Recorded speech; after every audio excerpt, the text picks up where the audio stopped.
گھنے جنگل کے کنارے ایک چھوٹا سا گاؤں آباد تھا جہاں لوگ سادہ زندگی گزارتے اور قدرت کے قریب رہتے تھے۔ اسی گاؤں میں ایک شخص رہتا تھا جس کا نام سلیم تھا۔ سلیم ایک نیک دل، رحم دل اور بہادر انسان تھا۔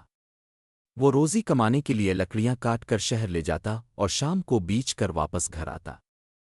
اس کی زندگی مشکل ضرور تھی مگر وہ ہمیشہ اللہ کا شکر ادا کرتا تھا۔ جنگل گاؤں کے قریب ہی تھا مگر لوگ وہاں جانے سے ڈرتے تھے کیونکہ وہاں خطرناک جانور رہتے تھے، خاص طور پر ایک شیر جس کے بارے میں مشہور تھا کہ وہ بہت طاقتور اور خوفناک ہے۔ لوگ کہتے تھے کہ جو بھی اس کے سامنے آیا وہ زندہ واپس نہیں لوٹا۔ بسلیم کو بھی اس بات کا علم تھا۔ گرمیوں کا موسم تھا، صبح کی تازہ ہوا درختوں کے پتوں کو تازہ دم کر رہی تھی۔ ایک دن سلیم صبح سویرے جنگل میں لکڑیاں کاٹنے کے لیے روانہ ہوا۔ اچانک اسے ایک عجیب سی آواز سنائی دی جیسے کوئی درد سے مر رہا ہو۔ پہلے تو وہ ڈر گیا مگر اس کی فطرت میں ہمدردی تھی۔ وہ آہستہ آہستہ اس آواز کی طرف بڑھا۔ جب وہ قریب پہنچا تو اس نے دیکھا کہ ایک بڑا شیر زمین پر پڑا ہوا ہے اور اس کے پنجے میں ایک بڑا کانٹا لگا ہوا ہے۔ شیر درد سے تڑپ رہا تھا اور چلنے کے قابل نہیں تھا۔ سلیم کا دل دھڑکنے لگا۔ ایک طرف خوف تھا کہ اگر شیر نے حملہ کر دیا تو وہ بچ نہیں پائے گا، اور دوسری طرف اس کی انسانیت اسے کہہ رہی تھی کہ زخمی مخلوق کی مدد کرنی چاہیے۔ کچھ لمحوں کی کشمکش کے بعد اس نے ہمت کی اور آہستہ آہستہ شیر کے قریب گیا۔ شیر نے کمزور آنکھوں سے اسے دیکھا مگر اس میں حملہ کرنے کی طاقت نہیں تھی۔ سلیم نے نرمی سے کہا، میں تمہاری مدد کرنے آیا ہوں، ڈرو مت۔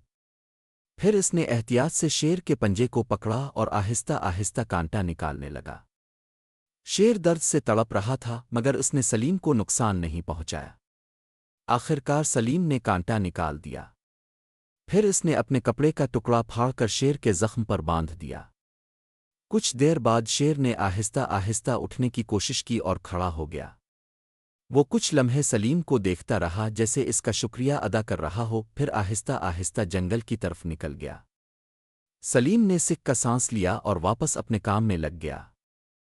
اس دن کے بعد وہ روز جنگل جاتا مگر اس کے دل میں ایک عجیب سا سکون تھا کہ اس نے ایک جان بچائی۔ ایک دن وہ جنگل کے ایک اور حصے میں گیا جہاں وہ پہلے کبھی نہیں گیا تھا۔ اچانک اس کے سامنے وہی شیر آ گیا۔ اس بار شیر بالکل صحت مند اور طاقتور لگ رہا تھا۔ سلیم کے قدم رک گئے۔ اس نے سوچا کہ شاید آج اس کی زندگی کا آخری دن ہے، مگر حیرت کی بات یہ تھی کہ شیر نے اس پر حملہ نہیں کیا، بلکہ وہ آہستہ آہستہ اس کے قریب آیا، اس کے گرد چکر لگایا اور پھر اس کے سامنے بیٹھ گیا۔ اس کی آنکھوں میں نرمی تھی جیسے وہ اسے پہچان گیا ہو۔ سلیم کو یقین ہو گیا کہ یہی وہی شیر ہے جس کی اس نے مدد کی تھی۔ اس دن کے بعد ایک عجیب دوستی شروع ہو گئی۔ جب بھی سلیم جنگل جاتا شیر کہیں نہ کہیں اسے نظر آ جاتا۔ وہ کبھی اس کے قریب بیٹھ جاتا، کبھی دور سے اس کی نگرانی کرتا۔ وقت گزرتا گیا اور دونوں کے درمیان ایک خاموش رشتہ قائم ہو گیا۔ ایک دن گاؤں میں کچھ چور چوری کرنے کے لیے آئے، مگر گاؤں والوں نے ہمت کر کے انہیں پکڑ لیا۔ گاؤں والوں نے فیصلہ کیا کہ ان کو جنگل میں شیر کے آگے ڈال دیا جائے۔ گاؤں میں یہ رواج بن چکا تھا کہ جو بھی چوری کرتا اسے شیر کے آگے ڈال دیتے۔ کچھ دن گزرے، گاؤں میں چوری والا واقعہ دوبارہ ہوا اور اس بار چور کامیاب ہو گئے۔ گاؤں والوں نے جانچ پڑتال کرنے کے بعد الزام سلیم پر لگا دیا۔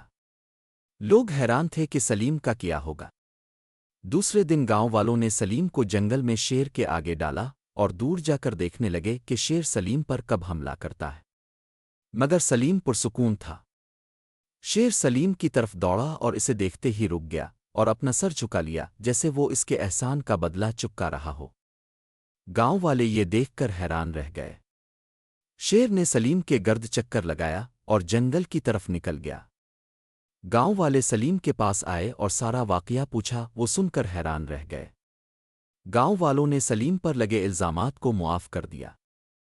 اس دن کے بعد گاؤں میں لوگ سلیم کو عزت کی نظر سے دیکھتے تھے۔ وقت گزرتا گیا مگر یہ کہانی گاؤں اور شہر میں مشہور ہو گئی۔ لوگ اسے سن کر سیکھتے کہ اگر آپ کسی کے ساتھ نیکی کریں تو وہ نیکی کبھی ضائع نہیں جاتی، چاہے وہ انسان ہو یا جانور، احسان کا بدلہ ضرور ملتا ہے۔ یہ کہانی ہمیں یہ سبق دیتی ہے کہ انسانیت، ہمدردی اور نیکی ہمیشہ رنگ لاتی ہے۔ ہمیں کبھی بھی کسی کی مدد کرنے سے پیچھے نہیں ہٹنا چاہیے کیونکہ ہمیں نہیں معلوم کہ کب اور کیسے وہ نیکی ہمارے کام آ جائے۔ احسان کا بدلہ ہمیشہ ملتا ہے، کبھی فوراً کبھی دیر سے، مگر ضرور ملتا ہے۔